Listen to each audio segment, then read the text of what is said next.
Hello po sa inyong lahat mga ka-crypto. Ako po si Pinoy Crypto Trader at sa video na ito ay atin pong pag-uusapan ang tungkol dito kay Avalanche or AVAX kung saan ay isa po itong analysis. At sa analysis po na ito ay meron daw pong isang nabuo na death cross. Yan sa kanyang chart. At ang death cross na po ito, ang death cross po na ito ay isa po itong bearish signal na nagsasabing babagsak ng makakaranas ng isang matinding pagbagsak ang market price nitong si Avalanche or AVAX. Yan. Kung pag golden cross naman po ay yan naman po yung kabaliktaran. Syempre kung pag golden cross ay aangat po yung kanyang presyo. Pero ngayon sa kalagayan po ni Avalanche ay meron pong nabo na isang death cross na pattern. Ayan, or ito po ay binubuo ng dalawang moving averages. Yan, na kung pag sila po ay nag-cross or nagkasalubong, ayan, ay dyan po nabubuo yung signal na death cross or golden cross pattern. Kaya yan, bago po tayo magpatuloy ay nais ko lamang po munang bigyang linaw ang aking disclaimer kung saan ang nilalaman po ng video na ito ay hindi po ito isang financial advice. For education and information purposes lamang po ang layunin nito. Maliban po dito ay nais ko na rin pong magbigay babala na wala pong kahit anumang group chat ang Pinoy Crypto Trader. Ayan, kawawa naman si Avalanche. Bumabagsak po, ang laki ng kanyang binagsak. Ayan po yung nandito po tayo kay CoinMarketCap. At nandito po tayo sa market cap rankings at siya po ay nasa top 11. Ayan, at yan po yung kanyang mga performances. Siya na po ay naglalaro sa presyong $34.91. Yan, medyo nakaka-recover naman po siya nitong nakalipas na isang oras. Pero bagsak po siya nitong last 24 hours ng 4.74% at nitong 7 days ay 28.94%. Ang laki po ng kanyang ibinagsak. Is Avalanche doomed to correct? Ayan. Talaga na nga bang babagsak itong si Avalanche at hindi lamang isang correction ang kanyang mararanasan dito. At the time of writing, Avalanche price is trading under $40 following corrections and minor recovery in the last couple of days. While hopes of a further price increase arise in the markets, such is not the case with AVAX. Ayan. Ang buong cryptocurrency market po ay nakakaranas ng kanilang correction at yung mga karamihan po sa kanila ay nagpapakita na po ng recovery. Mukhang nakakabangon na po silang lahat. Pero pagdating po rito kay Avalanche ay mukhang malabo po na siya ay makarecover na dito po tulad ng ibang mga cryptocurrencies. This is because the altcoin is witnessing the first death cross in nearly a year. A death cross occurs when a short-term 50-day exponential moving average or EMA crosses below a long-term 200-day EMA, signaling a potential downward trend. Ayan.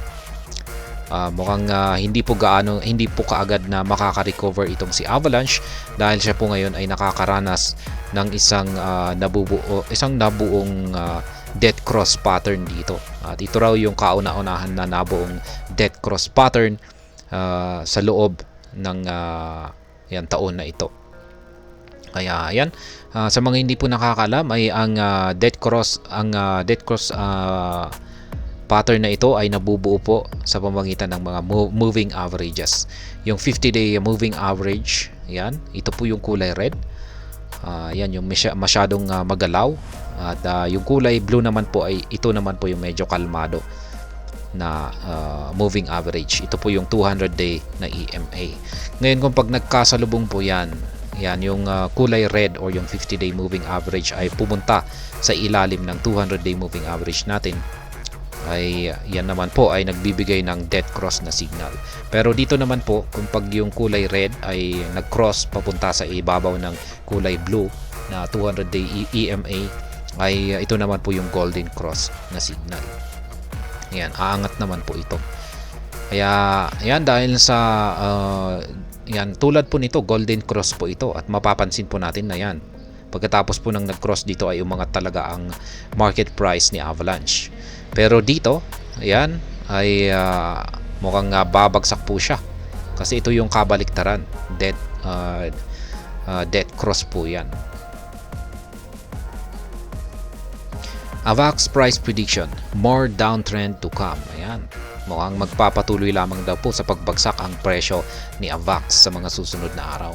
Avalanche price trading at $37 is set to fall back to test the support of $33, which did not fall through during the recent correction.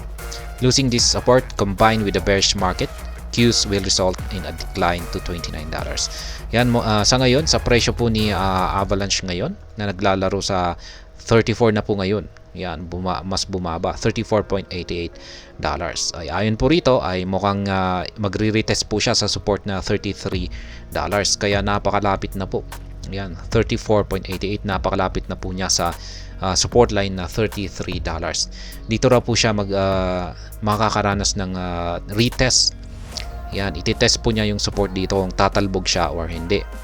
Ngunit kung nabasag daw po yung support line na ito ay posibleng bumagsak po siya hanggang sa presyong $29. Kaya yan po yung chart niya dito. Ayan, yan na nga. Nagkaroon na siya ng retest dito sa ayan, 33.70 na support line.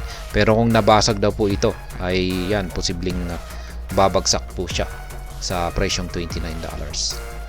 Nagpapakita naman po ng retest dito sa 33.70. Yan, pero mapapansin po kasi ang problema po kasi rito ay nag-uumpisa pa lamang yung dead cross pattern. Ibig pong sabihin ay may ibubuga pa yan, may ibubuga pa ang mga bearish. Yan, yung person ng mga bears. However, if broader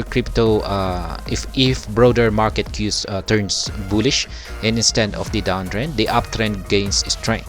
AVAX could recover. Breaching the $44 resistance would invalidate the bearish thesis, which could send the altcoin further upwards. Ayan. May pag-asa naman daw po na ma-invalidate yung dead cross signal na ito. Basta ang mangyayari rito ay makakabangon po ang buong crypto market sa kanilang pagbagsak. Yan. At syempre, mahahatak na rin po itong si Avalanche or si AVAX. At ngayon ay magkakaroon po ng invalidation sa kanyang dead cross pattern na ito kung magagawa po niyang basagin ang kanyang 44.50 na resistance line. Dito po siya. Kung magagawa po niyang makabalik sa ibabaw nito, ay ayan, mai-invalidate po yung dead cross signal natin dito kaya AVAX or Avalanche. At ayan, hanggang dito na lamang po tayo sa video na ito. Sana po ay inyong nagustuhan ang aking paliwanag dito. Kung inyo po itong nagustuhan ay pakiclick lamang po ang like button nito. Para naman po sa mga bago lamang dito, kayo po ay aking inaanyayahan para mag-subscribe.